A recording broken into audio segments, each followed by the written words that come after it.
Last week, we talked about honoring our stop and starts. This week, we're talking about what to do in that stop, the sacred art of cocooning.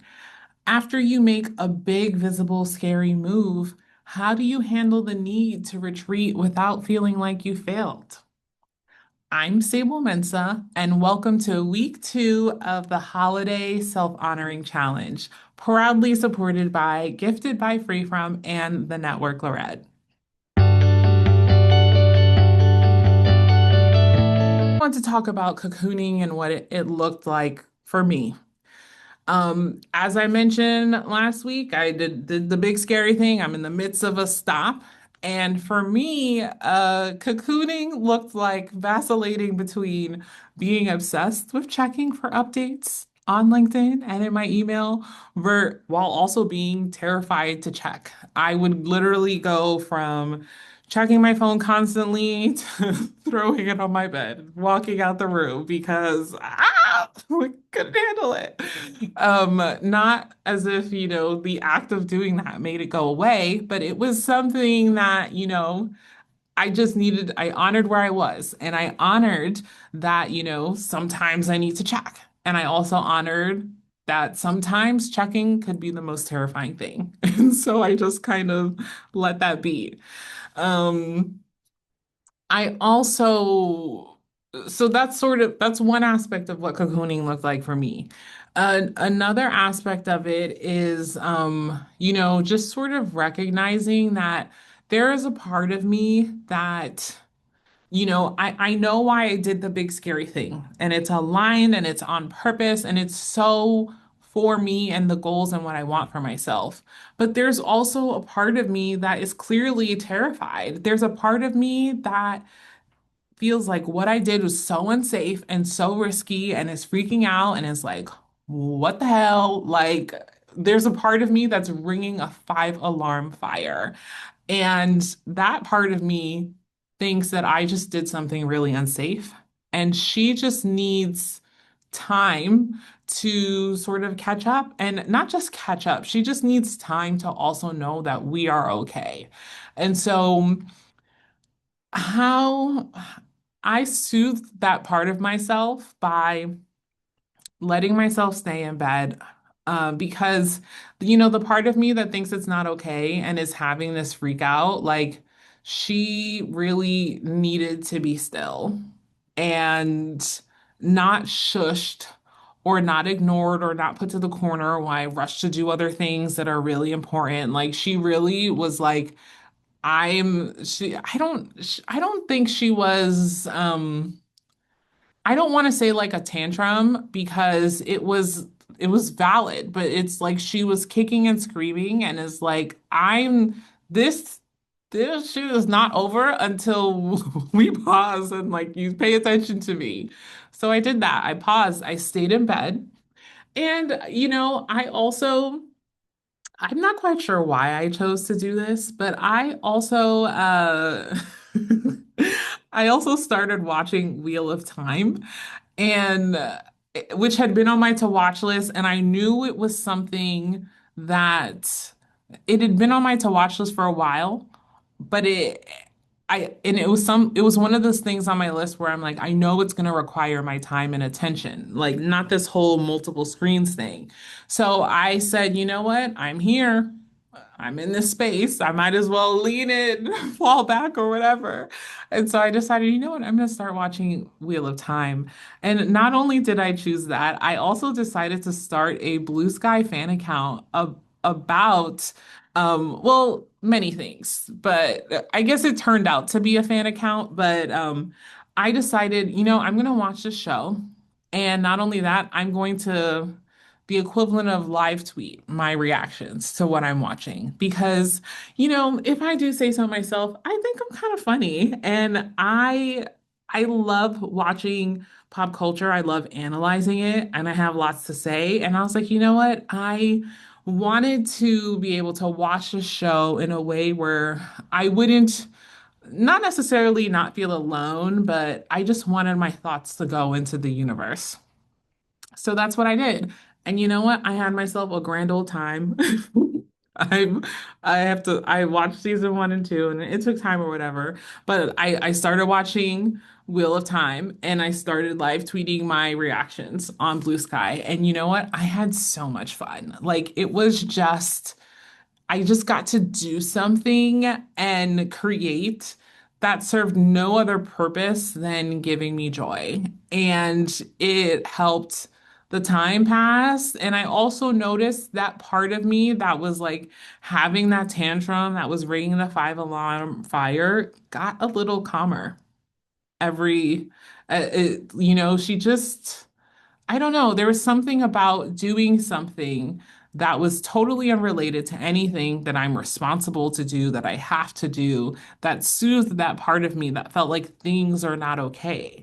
I actually wonder, like, if she just needed, like, me doing something joyful, unproductive, and normal, if that helped signal to her, like, see, like, we're okay. Like, it's safe for us to do this, and you can enjoy that. Um, I'm not sure, but I think that that's part of it. Now, it wasn't always that easy to just, release with reckless abandon. Like there are mind gremlins that pop up anytime I try to do anything joyful or restful, right? I had to fight. There's this like feeling of I didn't earn this that comes up when I try to rest or do something for pure joy.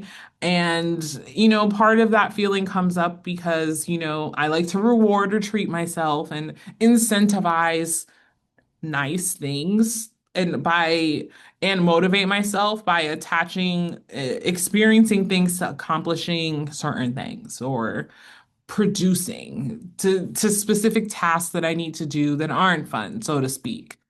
And when I'm in this space, I fight the I didn't earn this feeling by just one, allowing myself to be where I am and to let that be enough. Like that need to earn certain things, that works for me at times under certain circumstances. And being in the midst of a mini freak out and a cocoon session is not the time and place for that. So that's one thing. And honestly, like I didn't just arrive at this enlightenment, y'all. Like part of me doing this is just surrendering because of, fighting with the universe and losing time and time again and realizing, okay, I might start to pick up what you're putting down, universe. And that's when I step back and sort of accept how this fight or this dance goes, where it always ends up. When I try to fight and resist rest, but a part of me, the part of me that is like, okay, girl, fight all you want. We're not doing anything right now. She always wins. Like I've accepted that about myself. And so now that I have accepted that, when I recognize the feeling, I kind of let myself grieve a little, like, damn it, like this was not the plan. Like I had a to-do list and a schedule. I kind of let myself grieve that, okay, it seems like this plan is not going to happen in the way that I imagined or hoped for and on the timeline. I grieve it and then accept it and then just sort of let myself be where I am. Another thing that helped me in this most recent mini in the cocoon in this post in the cocooning of this freak out from this, sort of like LinkedIn announcement and disclosure, I actually listen to stories and insights from people who I respect and admire who have done hard things. Now, in this particular instance, this looks like me listening to um generally, but in this instance, I listened to an episode from Monica Lewinsky's podcast called Reclaiming. It's a whole I highly recommend. And I'm not going to go on this tangent. I am just going to say the world did her dirty and I'm mad about it. But that's another story for another time. But she had this episode where she interviewed Alan Cumming, who I also love. Alan Cumming. I love, love, love him. Like, I've loved him for years, was excited to see him live the traders in this, like the fashion, all of it. Again, I won't go down the tangent. Just know I love these two individuals. So when I saw they were having an interview together, I was like all about that. And, I felt just so. There was something about listening to Alan's story. And, it's not like I forget other people are human, but there's just something that almost surprised me and encouraged me. And I don't know, made me feel like I'm okay and I can still be great and do great things. When I heard this person that I admire speak so open and vulnerably about the things that he has survived. And um not only has he survived, but he's visible and doing all of this and living life on his terms. And I think sometimes, part of the part of me that's ringing the five alarm fire, part of the reason of the freak out is on some level, she is worried because she's associated fear with the brave things that I'm choosing to do. She thinks that everything is ruined. She thinks that the things that I hope for and wish for, I dream are gone. And she just doesn't know and doesn't believe and doesn't recognize how I could ever possibly be safe or have the things that I desire by doing what historically has been high risk behavior. Like she wasn't wrong, there's just the circumstances have changed. And there's something about hearing examples from people that I respect and admire and like seeing glimpses of their humanity, humanity being like, they be struggling too, and they be surviving and they be thriving. Like there was something about that that made me feel just like a little bit braver and made me feel like, okay, I think I can do this. I think, and even just I whispered it because that's how it felt like. It felt like a whisper in me. Like it felt like, I don't want to say this too loud, but maybe this could be possible. And I think, cocooning. I was only able to receive that because I was cocooning. Sometimes in the cocooning, that the courage, the strength, all the things we love to, call people, sometimes it is borrowed or, received, I don't, through the osmosis of storytelling, if that makes sense at all. But yeah, like that is something I didn't know, but somehow like I just my soul got exactly what she needed in that cocoon and listening to that story was a part of that. And this journey of surviving has also taught me like while I cocoon, as I come around towards the tail end of the cocooning, I what helps me get out, not like the goal is to rush myself, but I notice I'm starting to transition out of my cocoon state when I can reconnect and ground and trust that I cannot lose what is meant for me as I rest and retreat even if it feels like I'm letting things pass me by. And that is part of what makes cocooning feel hard. It's that fear that I'm losing things. It's that fear that what I want is going to go away and that I'm going to miss out. And this, I don't know how to label or package this. Maybe this is spirituality, maybe this is just general wisdom or insight. I don't know. But I just really found when I'm really grounded in the fact that I cannot lose what is meant for me, that it is my name, it has been claimed for me in this universe, then it's so much easier to rest and retreat because it's not going anywhere. My rest, my rest does not equate to loss. And that is like a new piece that I really had to, learn and let it absorb. And that can only settle in. I can only really fully receive that when I let myself cocoon. So yeah, that's cocooning, y'all. We've just talked about how to honor your internal safety, but as survivors, we know that true healing requires an ecosystem of safety. That is why this series isn't just me talking to the camera, though I know we love it. It's a community effort. Now, for economic safety, we are partnering with Gifted by FreeFrom, a survivor-owned business building survivor wealth. Can I get a yes and thank you? They are sponsoring our giveaway. Woo woo.